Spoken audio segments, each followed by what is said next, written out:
A copper wire, a metre of it, and a rule that never lets you down. Halve the length, halve the resistance. Cut it to a centimetre and the resistance falls by 100. Cut it to a micron and it falls again in proportion, faithfully. Now swap the copper for a sheet of electrons buried 100 nanometres under the surface of a gallium arsenide chip, cooled to a few hundredths of a degree above absolute zero. Lay 2 gold fingers on the surface, charge them negatively, and squeeze the electrons into a narrow opening between them. Squeeze until the opening is about as wide as an electron's wavelength, and measure. The resistance has stopped being proportional to anything. It comes in steps.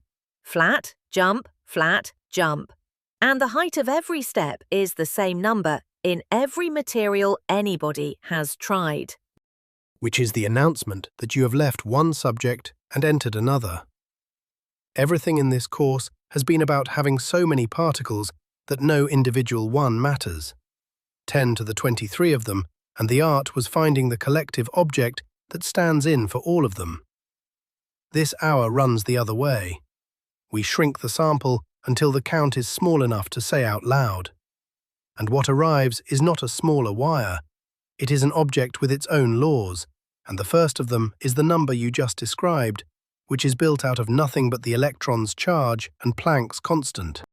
What has to be true of a sample before it does that? Small cannot be the condition on its own. A grain of dust is small and it is still an ordinary lump of metal. Small compared with which length, and there are 3. The first is the mean free path, how far an electron goes before something randomizes its momentum. In room temperature copper, that is tens of nanometers, which is why ordinary wires are ordinary. In a clean gallium arsenide sheet at low temperature, it runs to tens of microns. So a device shorter than that is one an electron crosses without a single collision, which means Ohm's law has already stopped applying before we get anywhere near quantum steps. Because Ohm's law is a statement about a random walk, and there is no walk. There is no walk. That is ballistic transport, the first casualty of shrinking anything. The second length is the phase coherence length, how far an electron travels before something scrambles the phase of its wave function. Another electron, a phonon, a magnetic impurity. Elastic bounces off a static wall do not count. The electron is deflected and the wave stays in step with itself. Below that length, the electron is a wave in an interferometer then, and interference terms survive in the conductance. Above it, they average away to nothing. So mesoscopic means larger than an atom and smaller than the distance over which the wave forgets itself, which is a regime, not a size. I could warm the same chip and walk it out of the regime without changing its shape. Without touching it. In these materials, at a few tens of millikelvin, the coherence length is microns. The third length is the electron's own wavelength at the Fermi surface, and this is the one that forces the choice of material. In a metal, that wavelength is a few tenths of a nanometer, essentially an atomic spacing, so nothing you can build addresses it. In a gallium arsenide sheet, the electrons are far more dilute, and the wavelength comes out around 40 nanometers. So the gap between the gold fingers is only a few wavelengths across, and the motion across the gap is quantized into a handful of standing waves rather than a continuum. You have made the electron's wavelength an engineering dimension. A dimension a machine in a clean room can address, which is the whole enabling trick. And the material hands you 2 more gifts. An electron in gallium arsenide behaves as though it weighs about a 15th of a free electron because of the band it lives in, and the crystal screens the Coulomb interaction by a factor of about 13. Both stretch every length and shrink every energy. This is an atom's physics rerun at 1,000 times the size and 1,000th of the energy, which is exactly why a laboratory can get its hands on the knobs. You have said object twice now, and avoided the word I am waiting for. The dot comes when the opening shuts completely, and we will get there. Start with it half shut, because that is where the number in your staircase was found, and because it is the simpler object. What we have is a constriction, two large reservoirs of electrons joined by a short, narrow neck. And the question is the flattest one in the subject. How much current does a neck carry? Before that, the height of the step. If it is the same in every material, it cannot contain anything about the material. It has to be built from constants alone, and there are not many candidates. There are not, and you have enough to find out which. This is worth doing before anybody derives anything, because the answer is short, and it is the whole hour. What combination of the electron charge and Planck's constant even has the units of a conductance? Conductance is current over voltage. Current is charge per unit time, and a voltage is energy per unit charge. That is what a volt is, the energy an electron picks up falling through it, divided by the charge it carries. So conductance is charge per time, divided by energy per charge. Multiply through, charge squared, divided by energy multiplied by time. Stop there and look at what you have in the denominator. Energy multiplied by time is an action, and there is exactly one action in physics that arrives as a constant, which is Planck's constant. So a conductance made of constants can only be charge squared over Planck's constant. It has to be E squared over h, and there is nowhere else for anything to go. No length, no mass, no density, no place to put a property of the material. Nowhere to put a property of the material, and that sentence is why this quantity ended up as a metrological standard rather than a curiosity. Put numbers in it. The electron charge squared over Planck's constant is about 39 microsiemens. Turned upside down, a resistance of about 25,800 ohms. Which is an oddly domestic number for something assembled out of two fundamental constants. I could measure that with a bench meter. You could, and the domesticity is a coincidence of no significance and enormous convenience. Now be careful about what the argument gave you and what it did not. It gave me the unit and nothing else. Dimensional analysis is blind to pure numbers, so the answer could be E squared over h, or twice it, or 100 times it, or that multiplied by any dimensionless quantity in the problem. I have the currency, I do not have the amount, and I suspect the amount is where all the physics is. All of it. There is a factor of 2, and there is a count of something, and both have to be earned. But the shape of the answer is now fixed, and you fixed it in 4 sentences without knowing one thing about how an electron moves. Who found the amount? 2 groups in 1988, working independently and unaware of each other. Both used a split gate, a pair of metal electrodes shaped like a gap in a wall, laid on a gallium arsenide heterostructure, so that making them more negative pushes the electrons underneath away and narrows the opening continuously. Bart van Wies, Hans van Houten, Carlo Bienacker, and colleagues at Delft and the Philips laboratory in Eindhoven. David Warham, Trevor Thornton, Michael Pepper, and colleagues at the Cavendish in Cambridge, where the split gate had been invented 2 years before. Both cooled to under a Kelvin, both swept the gate, both got a staircase. And the step was what my units argument allows, or something else? Twice it. Every step raises the conductance by 2 E squared over h, 12,906 ohms, if you would rather think in resistance. The plateaus are flat to a fraction of a percent in a good device, with no calibration and nothing fitted. The 2 has to be something. A factor of 2 arriving unexplained is exactly the sort of thing that turns out later to have been 2 different things stuck together. Spin, the cheapest explanation on the shelf. Every mode in that neck holds 2 electrons, one up and one down, and they conduct independently and identically because nothing in the device tells them apart. So each mode carries 2 lots of E squared over h. Is there a way to take the two apart and watch it separate?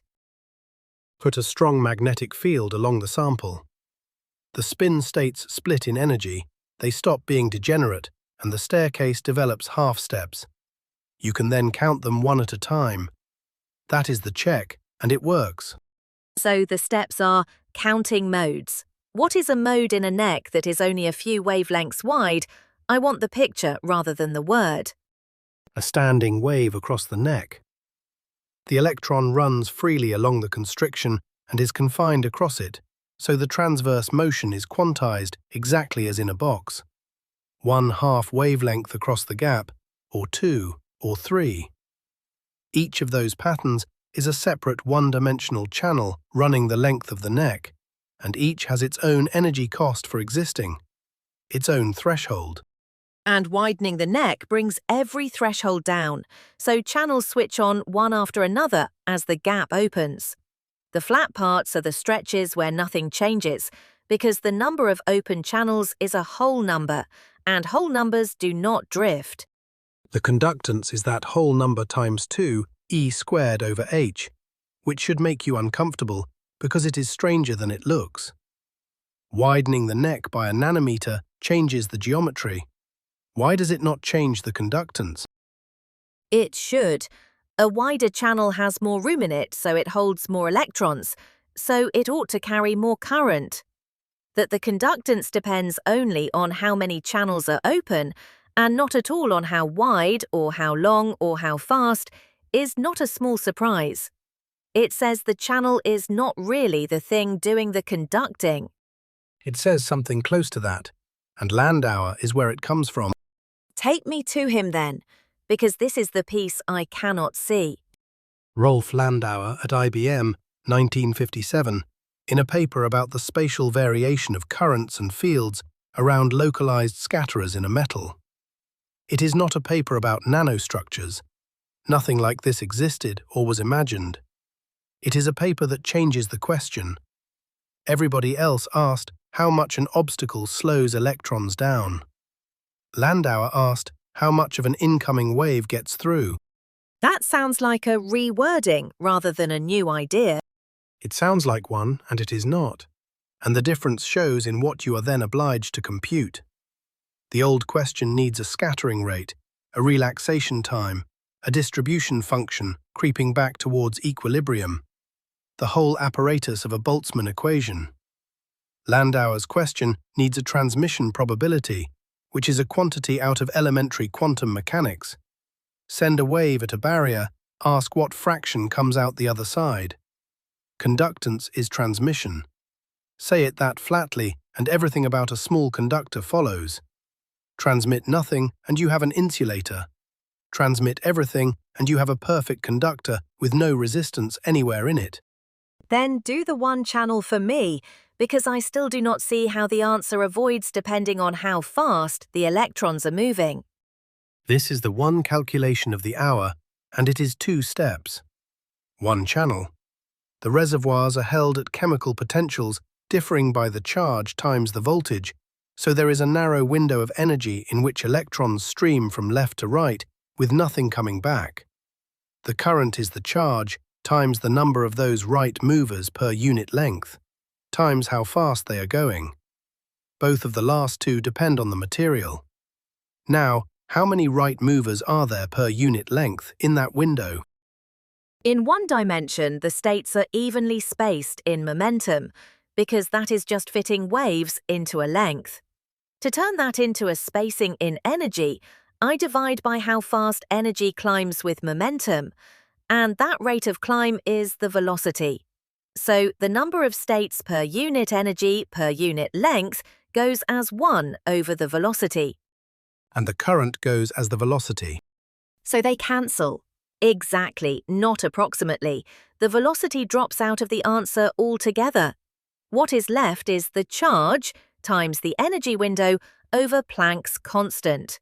And if I put the window in as charge times voltage, I get a conductance of E squared over h for one perfectly transmitting channel, per spin. 2 of them, so 2 E squared over h. Every channel carries the same current, no matter what it is made of, because a fast channel is a sparsely occupied channel by exactly the compensating amount. I need a picture for that, because it still feels like an accident, and you are treating it as structural. A single lane of traffic in which every driver obeys the 2-second rule. Keep a gap proportional to your speed. Count cars past a bridge. At 30 miles an hour, they are nose to tail and slow. At 70, they are far apart and fast. The throughput is identical. Speed costs you occupancy in precisely the proportion it buys you delivery. And in one dimension, quantum mechanics enforces the 2-second rule exactly. So a channel is a pipe with a fixed flow rate built into it, and the only remaining question is, what fraction of what I send in comes out the far end? Which is the formula, and it is worth having in your mouth as one sentence. The conductance is the conductance quantum multiplied by the sum over all the channels of the probability that each one transmits. Perfect transmission in every open channel gives the staircase, with each step being one channel going from nothing to everything. Partial transmission gives the rounded corners between plateaus. Nothing else enters. No length, no scattering time, no density. Push on the perfect case, though, because it bothers me. A channel that transmits everything scatters nothing and dissipates nothing. It ought to have no resistance at all. It ought to, and it does not. And the number is the one you already have. 12,906 ohms for a single perfectly open channel. That is a real resistance. Put a voltage across it and watch something get warm. So the line I gave you earlier, transmit everything and you have a perfect conductor, is wrong, and it is wrong in a way that took the field about 25 years to sort out. Nothing is dissipated in the channel. The heat comes out in the reservoirs. Why is there any drop at all if nothing is scattered? A mismatch you cannot avoid. The reservoir is a big, three-dimensional lump of metal with an enormous number of ways for an electron to be. The channel has one. Funneling an entire reservoir's worth of possibilities into a single mode is a bottleneck, and the bottleneck costs exactly the conductance quantum, however good the channel is. Then, on the far side, the electrons arrive in a beam, all going one way at one energy, thoroughly out of equilibrium, and the reservoir thermalizes them. That is where the entropy is made. Contact resistance. Joseph Imre is the one who identified the quantum of conductance as being that and nothing else. Did Landauer's own paper say 12,900 ohms for a perfect channel? It said something different, and being sloppy about this will bite you. His expression has the transmission divided by 1 minus the transmission, which blows up as the transmission approaches 1. That is not an error, it is a different measurement. He was computing the drop across the obstacle alone, using extra probes that touch the wire either side of it and draw no current. A 4-terminal measurement with the contacts deliberately excluded. And the 2-terminal version, where the wires carrying the current are also the wires reading the voltage, includes the contacts and gives the quantum. So both are right, and they answer different questions. Both right, and papers arguing about which one was the Landauer formula ran for years. The staircase experiments are 2-terminal and see plateaus at whole numbers of the quantum, so that is the one to carry. I am skipping the general machinery for many probes at once. Marcus Butticher built it in the mid-80s. What it would show you is the current in any lead written in terms of the voltages on all the others through a matrix of transmission probabilities, with the reciprocity relations in a magnetic field falling out. The single channel is enough for today. Take the constriction the rest of the way then. What is left when the gap shuts? Below the last threshold, no channel is open, and the neck is an insulator. But put 2 constrictions in a row, a few hundred nanometers apart, and pinch both nearly shut. What sits between them is a puddle of electrons, cut off from the reservoirs by barriers that leak a little. That is the quantum dot, A third gate alongside, the plunger, shifts the puddle's electrostatic potential up and down, and that is the knob that sets how many electrons are in it. In a good device, you can turn it until the answer is none and then count upwards. How many does a typical one hold? Anything from none to a few hundred, depending how it is made. The term is older than the technique. Mark Reed at Texas Instruments coined quantum dot in the late 1980s for a semiconductor structure confined in all three directions. I want the gate-defined kind because those are the ones you can put wires on. What does confinement in all three directions actually buy? Levels. An electron in a box of size L has a lowest energy going as Planck's constant squared over the mass times the size squared. Standard particle in a box, and it depends on two things only: how heavy the electron is and how tightly it is boxed. Halve the box, the spacing goes up fourfold. Lighten the electron, the spacing goes up in proportion. Run it for the dot. I want to know whether that spacing is an energy anybody can reach or a fantasy. A 100 nanometer dot with a mass a 15th of a free electrons. The spacing comes out around half a milli-electron volt, which in temperature units is about 6 Kelvin. So the levels are real and resolvable, and the price of admission is a dilution refrigerator at a few tens of millikelvin. And if I run the same formula for a box a tenth of a nanometer across with a full electron mass? Tens of electron volts, which is the spacing between the levels of an atom. Same formula, same mechanism, 3 orders of magnitude apart in size. And because the size comes in squared and the electron is 15 times lighter, getting on for 5 orders apart in energy. So the discrete levels in a dot are not an analogy with an atom. They are the atom's own mechanism, rerun at a different size, which I take it is where the phrase comes from. Mark Kastner's article under exactly that title, Artificial Atoms, in 1993, is what put it into general use. And I do not want it taken as a figure of speech, so we are going to earn it 3 separate times. The levels are the first. The second is more interesting. Second, in what sense? Levels are the whole spectrum. What is left to pay for? The other electrons. Put one more onto an island that already has some and ask what it has to pay before it even reaches a level. It has to pay to be near the ones already there.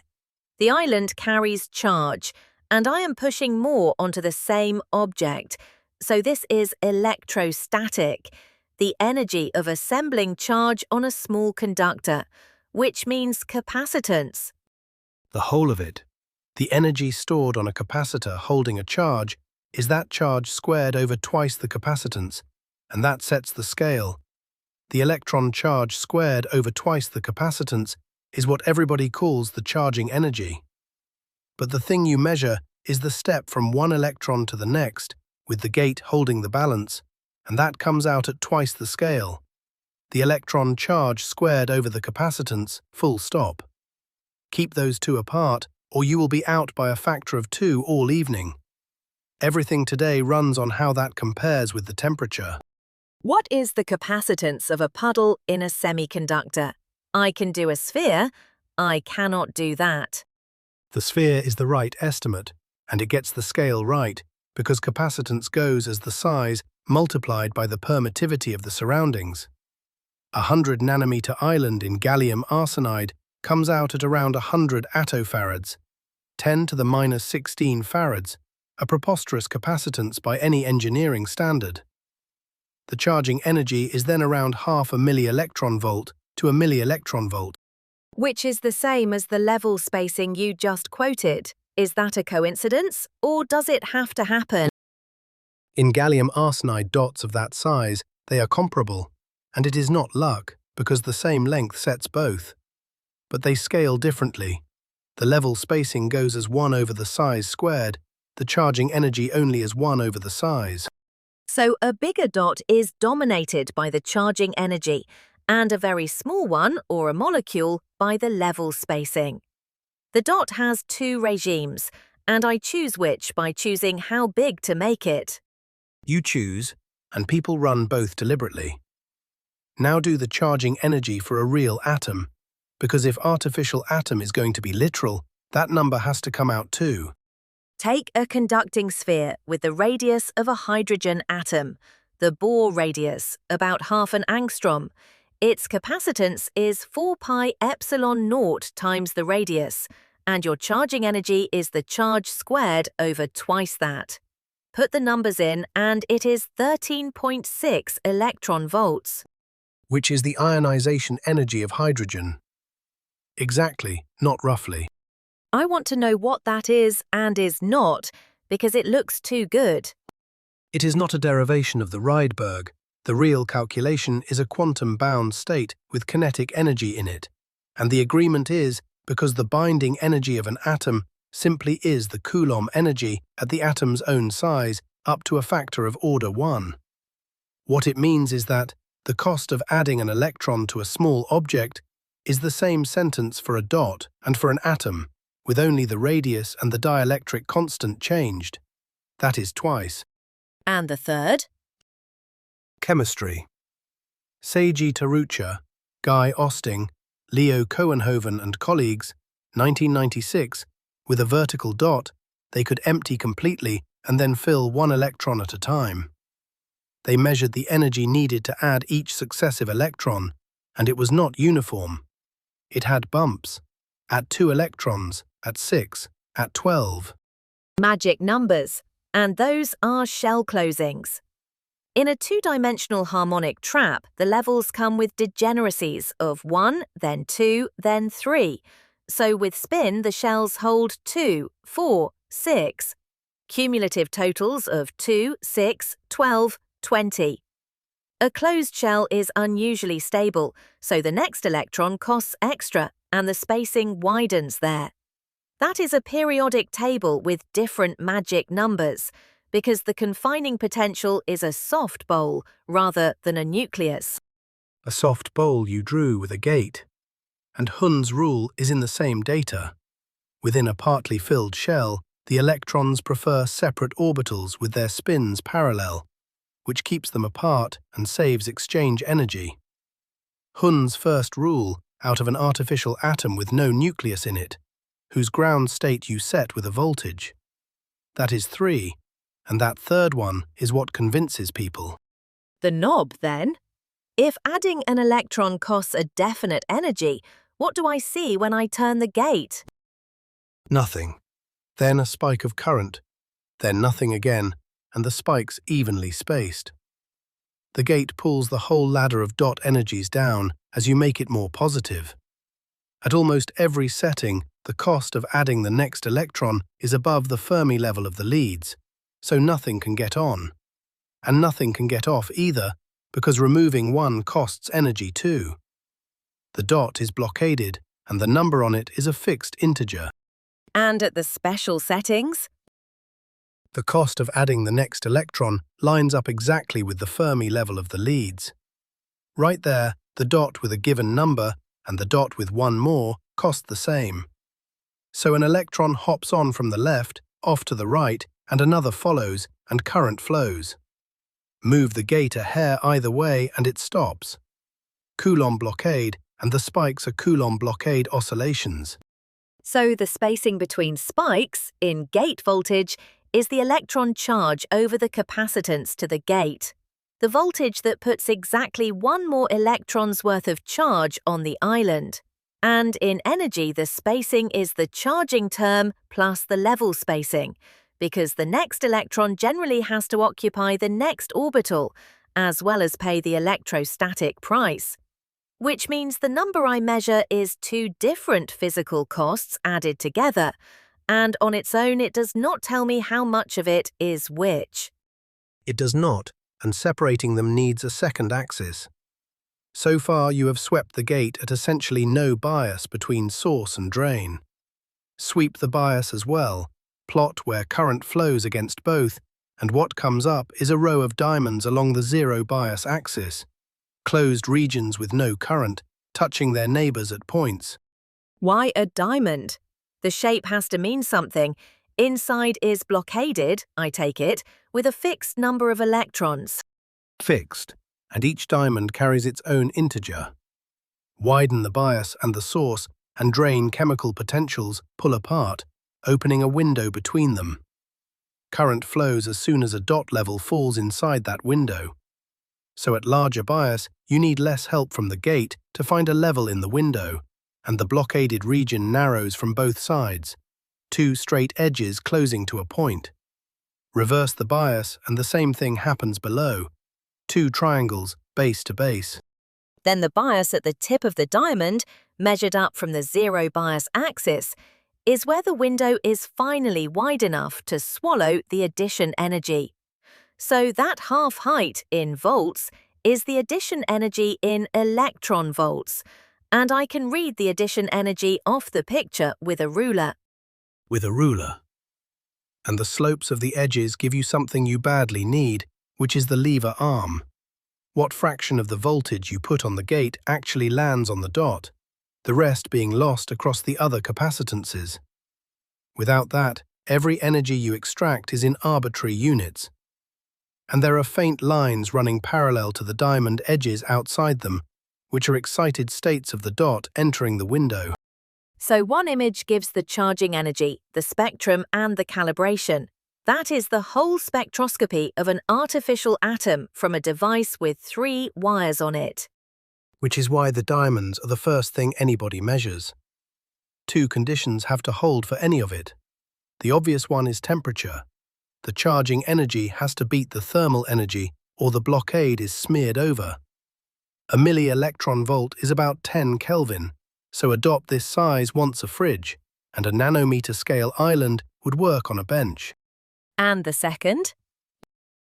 The barriers have to be opaque enough, and the criterion is the other half of this hour. If a barrier is too transparent, the electron does not stay on the dot long. Its dwell time is short, so by the uncertainty relation, its energy is uncertain by Planck's constant over that time. Make the barrier transparent enough, and that fuzziness exceeds the charging energy. And then how many electrons are on the island stops being a question with an answer. And I think I can guess where the line falls. The dwell time is the barrier resistance times the capacitance, so the fuzziness is Planck's constant over that product. The charging energy is the charge squared over the capacitance. The capacitance sits in both and cancels, and what is left is the barrier resistance against Planck's constant over the charge squared, 25,800 ohms. Below that, the charge is not localized, and there is no blockade. Above it, there is. Which is not a coincidence of units. The same constant that sets the height of the staircase decides whether the electron number on an island is a well-defined thing at all.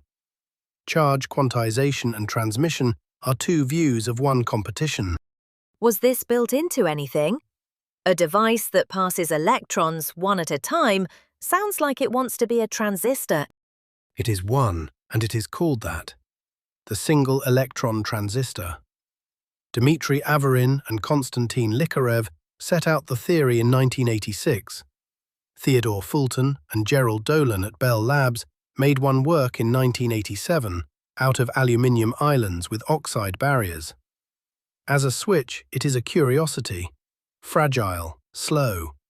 As an electrometer, it is extraordinary.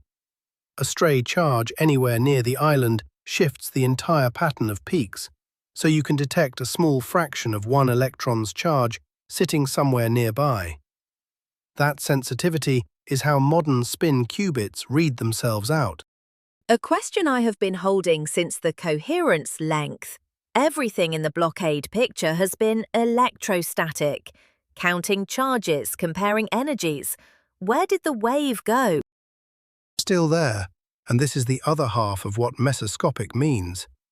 Take a ring of gold half a micron across, cold, and thread a magnetic field through the hole.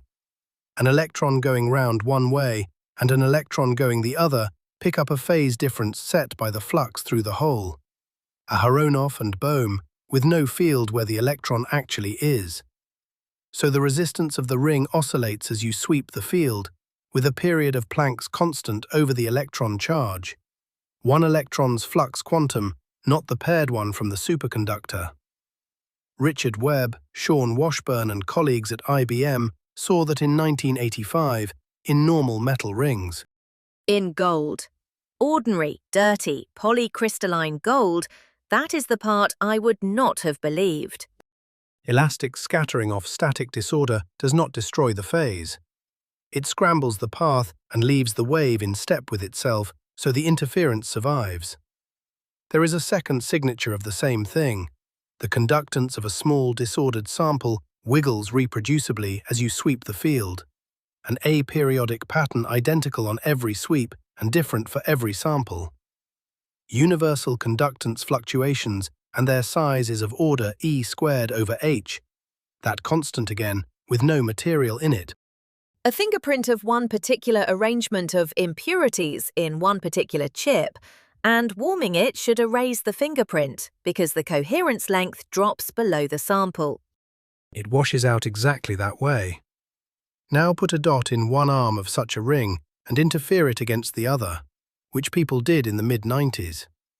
The size of the oscillation tells you how much of the current through the dot kept its phase.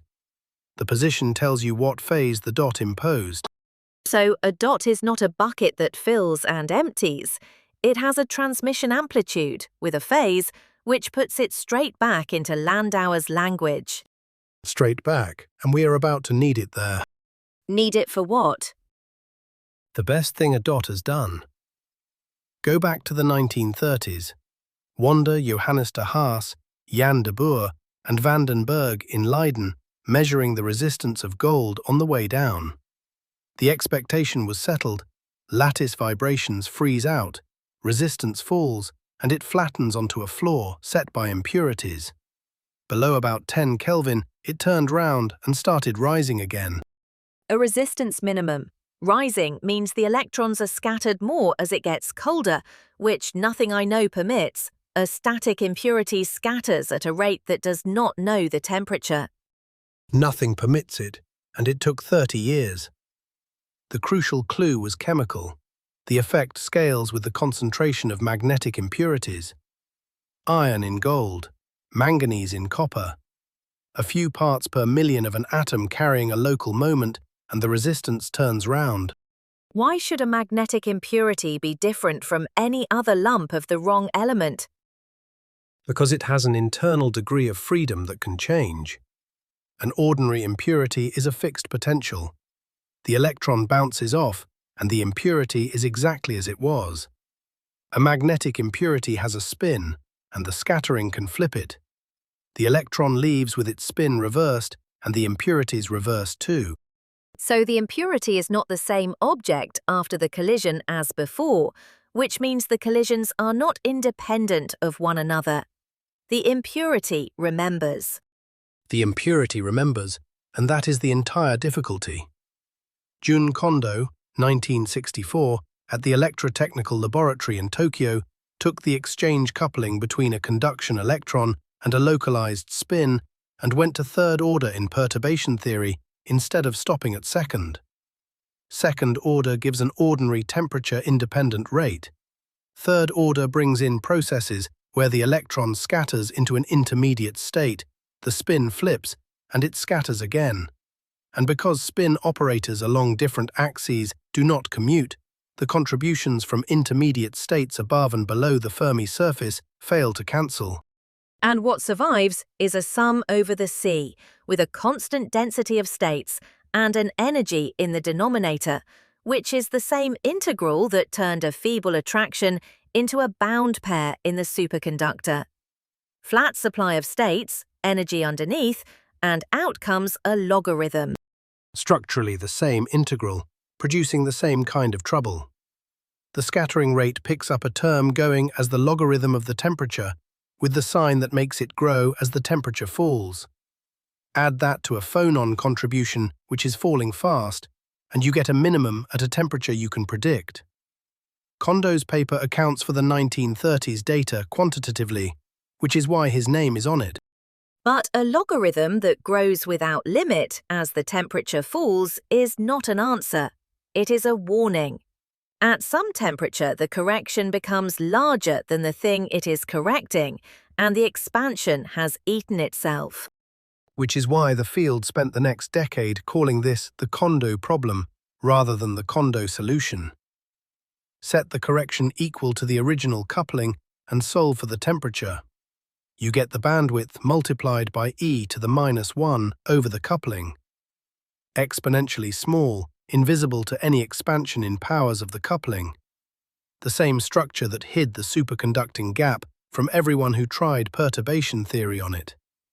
That scale is the Kondo temperature. Above it, weak scattering with a logarithmic enhancement. Below it, you have nothing. What is actually happening below it? The conduction electrons screen the spin, and not approximately, they bind to it. Philip Anderson's scaling argument in 1970 showed the effective coupling grows without bound as you look at lower and lower energies, so the low-temperature state is strongly coupled, however weak the bare exchange was. Then Kenneth Wilson solved it in 1975 with the numerical renormalization group. Chop the conduction band into logarithmically spaced shells, diagonalize shell by shell, follow the flow. The ground state is a singlet, the impurity spin and a cloud of conduction electrons locked into total spin 0. Bethe Ansat's exact solutions from Nathan Andre and Paul Wiegmann in 1980 confirmed it independently. How solved is solved. Knowing the ground state is a singlet is a long way from telling me what a thermometer reads. Solved in the strong sense, and this is why the problem matters out of all proportion to the number of iron atoms in the world. You can compute the resistivity, the magnetic susceptibility, and the specific heat at every temperature, and each is a universal function of temperature divided by the Kondo temperature. The same curve for every host and every impurity once you rescale. Measure that one number for your sample, and everything else about it is predicted with nothing left to adjust. There are very few strongly correlated problems where that sentence is true.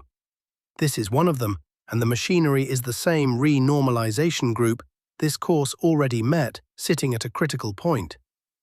Philippe Nozière then showed, in 1974, that at the very bottom, the answer is a local Fermi liquid.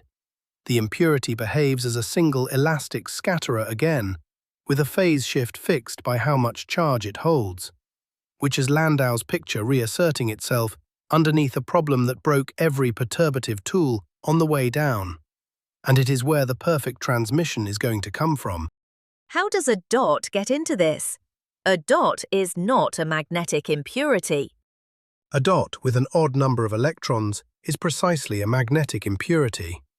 Fill the levels in pairs, up and down, and an even dot has every spin cancelled and no net moment.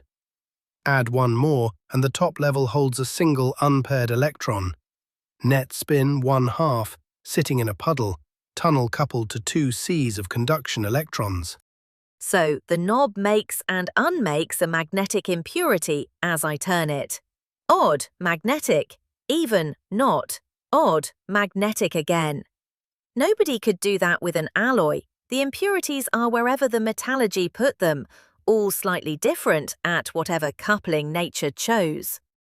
And the Kondo temperature is then whatever it is, once forever. In a dot, you set the coupling with the barrier gates and the level position with the plunger, and the Kondo temperature moves over orders of magnitude in one device while you watch. That is what turned a solved theory into a measured one.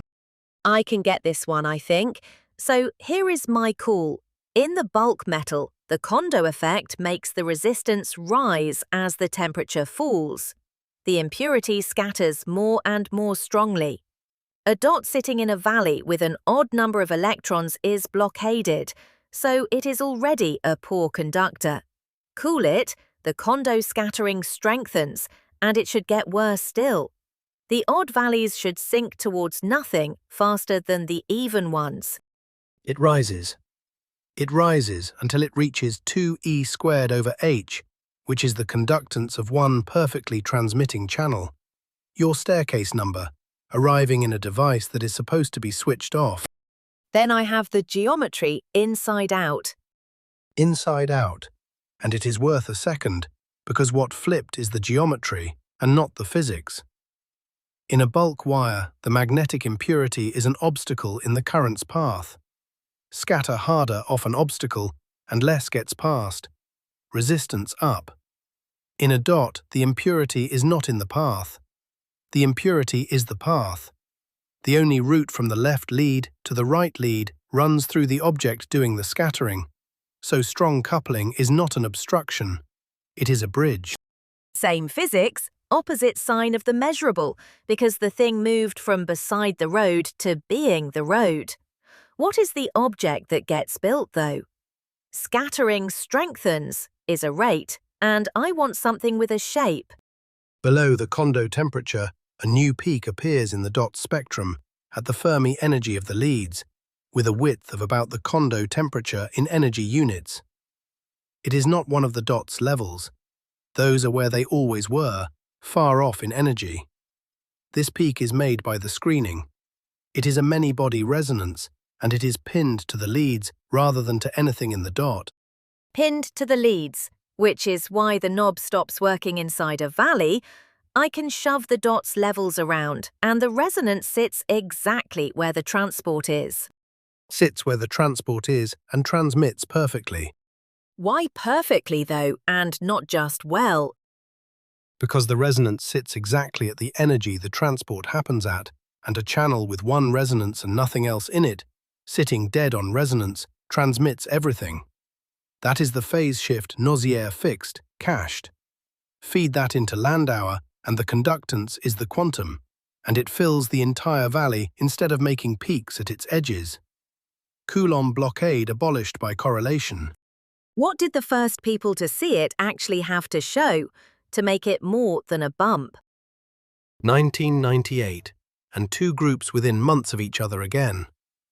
David Goldhaber Gordon, with Mark Kastner at MIT, and Hadass Strickman and David Mahalu at the Weizmann Institute in Nature in January. Kondo in a single electron transistor with the even and odd alternation clean enough to be unarguable.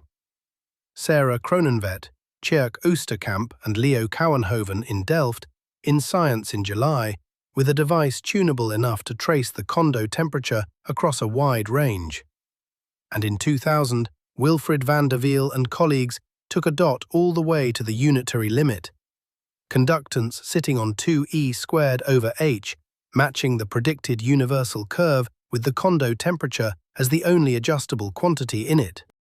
What makes the resonance many-body rather than a state I simply had not noticed? A new peak appeared, would also describe an ordinary level I mislabeled. Three things it does that no single particle level can. Its width is the Kondo temperature, exponentially small in the coupling and appearing nowhere in the Hamiltonian you wrote down. You cannot point at the term that produced it. Its existence depends on temperature, arriving as you cool through a scale the system generated for itself, which no fixed potential can do.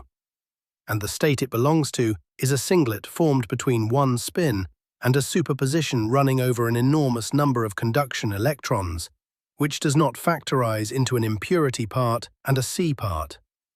That is what many-body means when you take it literally. How big is that cloud? If it involves an enormous number of electrons, it has to occupy space, and I would like to know how much. The predicted size is the Fermi velocity times Planck's constant over the Kondo temperature, which in these materials is microns. Something like 10,000 lattice spacings across, screening one spin. And for decades, nobody could see it, because it is a correlation rather than a pile-up of charge. There is nothing there for a microscope to look at. Was it ever settled, or is it still an article of faith? Settled in 2020. Ivan Borzanets, working with Hyung-Sun Sim and colleagues, put a Kondo dot at one end of a channel with a movable reflecting barrier, so the electrons available for screening were confined to a length they could dial. Below a certain length, Squeezing the box changed the Kondo temperature, and the pattern of that change scaled as the theory demanded. Beyond it, nothing happened, because the cloud already fitted. That length was a few microns. First direct measurement of the size of a Kondo cloud, 45 years after Wilson established that there was one to measure. Everything so far has resolved, and I do not believe the subject is that tidy. What is still open? It is not, and the one to know is embarrassingly early in the story. It is on the staircase itself. On the way up to the first plateau, in a clean point contact, there is an extra shoulder at about 7/10 of the conductance quantum. Nothing in the mode counting picture puts a feature there. Thomas and colleagues in Pepper's group at the Cavendish reported it in 1996, under a title with Possible Spin Polarization in it, and the possible is doing real work. What makes it hard? It sounds like a small correction to a curve everybody understands. It behaves like a correlation effect, which is what makes it hard. It gets stronger as you warm the sample rather than weaker. In a magnetic field, it moves towards half the quantum, as though the two spins had separated on their own. It has a zero bias peak that looks distinctly like the Kondo signature we just built. And after 30 years, the candidates, spontaneous spin polarization with no field applied, a Kondo-like resonance forming in the constriction, electrons crystallizing into a row because the density is so low, are still competing rather than converging. So the same device that gave the field its most precise number also gave it a feature nobody can account for. On the same trace, a centimetre apart on the plot, which is a fair picture of how the subject actually goes. What became of all this? A device where you place electrons one at a time and read the spin of the topmost one sounds like it wants to be something. Daniel Loss and David DiVincenzo, 1998, in Physical Review A. Take a single electron in a quantum dot and use its spin, up and down, as a quantum bit. Same year as the Kondo experiments, same physical object, different intention. Why the spin and not the charge? The charge is what everything in this hour has measured, and it is obviously the easier handle. Which is exactly the reason not to use it. A charge couples to every stray electric field in the neighborhood. One fluctuating trapped charge in the oxide 100 nanometers away shifts its energy, and the information in the relative phase is gone in nanoseconds. A spin barely couples to electric fields at all. It talks to the world through the nuclear spins of the host and through spin-orbit coupling, and both are weak. So, the qubit's virtue is being hard to reach, which is awkward, because I also have to reach it. That is the whole engineering problem in one sentence, and the numbers are better than you would fear. In silicon, purified of the isotope that carries nuclear spin, a single electron spin holds its coherence for milliseconds to seconds, which is millions of operations. And two of them? A spin is famously difficult to push on, and a qubit that cannot be coupled to its neighbor is a curiosity. This is the elegant part, and it is something we already built. Put two dots side by side and lower the barrier between them. The wave functions overlap. Each electron becomes slightly able to visit the other, and the energy of the pair depends on whether the spins are parallel or anti-parallel. That is the exchange interaction, and it is a genuine two-qubit coupling.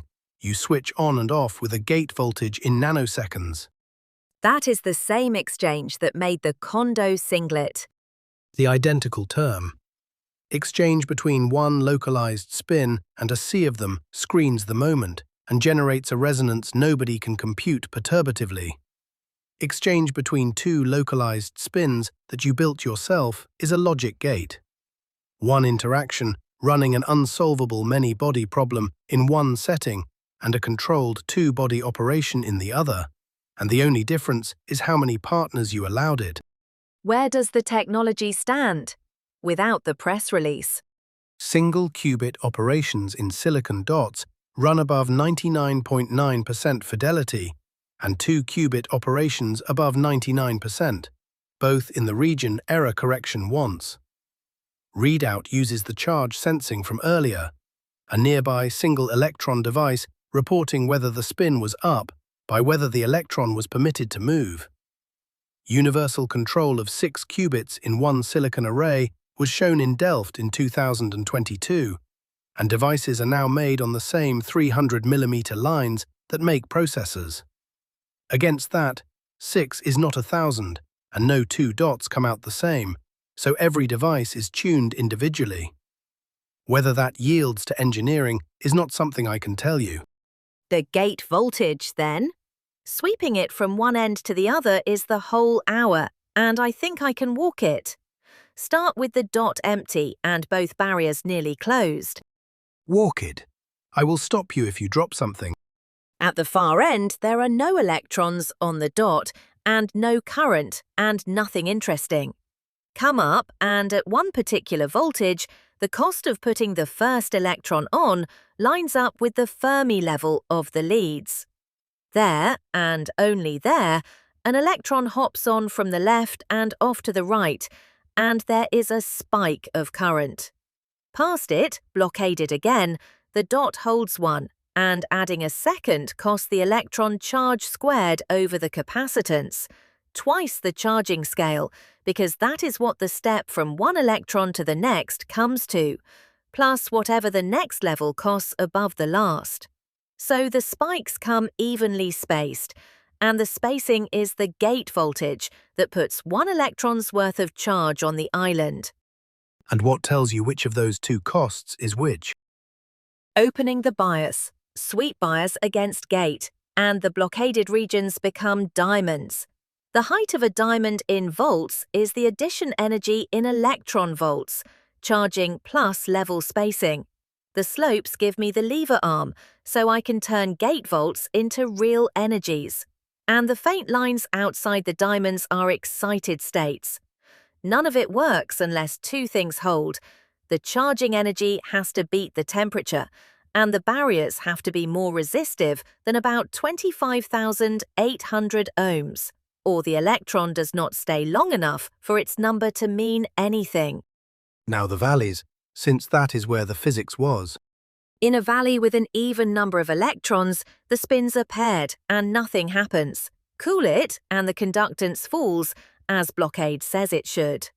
In a valley with an odd number, there is one unpaired spin, so I have built a magnetic impurity. Cool below the Kondo temperature and the conduction electrons in the leads screen that spin into a singlet, and building that singlet creates a resonance at the lead's Fermi energy, about as wide in energy as the Kondo temperature. It is not a level of the dot, and it does not move when the dot's levels move. It sits where the transport is, and it transmits perfectly. Say what perfect transmission buys, because that is the join between the two halves of the hour. Conductance is transmission. One channel transmitting everything carries the conductance quantum, 2e squared over h, the two because up and down conduct separately. So the Kondo resonance turns a blockaded dot into an open channel, and the conductance climbs to the same number the empty staircase gave, which is what was measured.